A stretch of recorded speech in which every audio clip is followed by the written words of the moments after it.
Une petite fille, dont le père est directeur, apporte chaque jour une bassine d'eau pour aider sa mère à laver les vêtements. Quand l'heure du repas arrive, elle se dépêche d'aller chercher la nourriture de sa mère à la cantine. Elle fait souvent la queue longtemps pour lui prendre à manger. La dame qui sert les repas voit souvent la petite fille venir chercher la nourriture pour sa mère. Elle la félicite en disant que c'est une enfant très obéissante et qu'elle sait prendre soin de sa maman. Une femme devant elle dans la file, touchée par la scène, lui propose même de passer devant. À ce moment-là, un homme remarque la petite fille. En regardant la photo qu'il tient dans sa main, il trouve que l'enfant lui paraît étrangement familière. Cet homme est en réalité le président d'un grand groupe appelé Xiaoxi Group. 7 ans plus tôt, il avait été victime d'un complot de ses ennemis. Durant cette période, il avait rencontré la mère de la petite fille. Mais lorsqu'il s'était réveillé, la femme avait déjà disparu sans laisser de traces. Pendant ces 7 années, il l'avait cherchée sans relâche. Finalement, son assistant retrouve sa trace et découvre qu'elle travaille maintenant comme ouvrière dans une plantation de thé. Il apprend aussi qu'elle a donné naissance à une fille cette année-là. Le président se rend immédiatement sur place pour les retrouver. À ce moment-là, une ouvrière trébuche accidentellement avec un bol de nouilles brûlantes qui manque de se renverser sur la petite fille. L'homme se précipite et pousse l'ouvrière pour protéger l'enfant, qui évite ainsi de se faire brûler. Ensuite, il emmène la petite fille à côté pour lui laver les mains et lui demande où se trouve sa mère, tout en reprochant intérieurement à cette dernière d'être irresponsable. La petite fille proteste aussitôt, « Ne dites pas ça de ma maman. Elle travaille très dur. » En voyant les simples nouilles claires que l'enfant mange, le cœur de l'homme se serre. À ce moment-là, la mère arrive en courant après avoir appris ce qui s'est passé. Elle vérifie immédiatement si sa fille a été blessée. La petite fille lui explique que c'est cet oncle qui l'a sauvée. Quand la femme lève les yeux pour remercier l'homme, elle réalise soudain qu'il s'agit de l'homme qu'elle avait rencontré cette nuit-là, 7 ans auparavant. Instinctivement, elle protège sa fille derrière elle et lui demande ce qu'il vient faire ici. L'homme lui explique qu'il l'a cherchée pendant toutes ces années et qu'il veut maintenant les emmener vivre avec lui. Il promet aussi de compenser toutes les souffrances qu'elle a endurées. Il demande ensuite si la petite fille est son enfant. À ce moment-là, la femme se souvient des paroles du médecin, « Votre leucémie ne peut plus attendre. Il faut commencer le traitement immédiatement,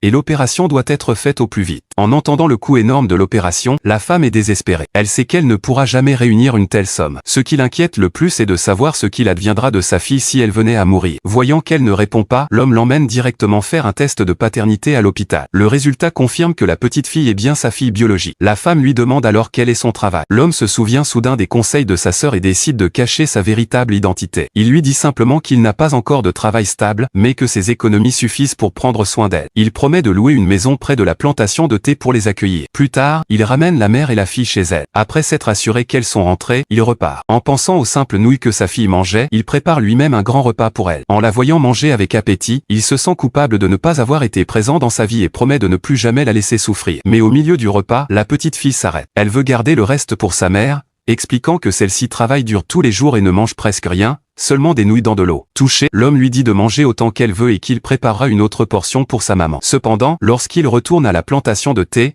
il ne trouve pas la femme. Les autres ouvrières disent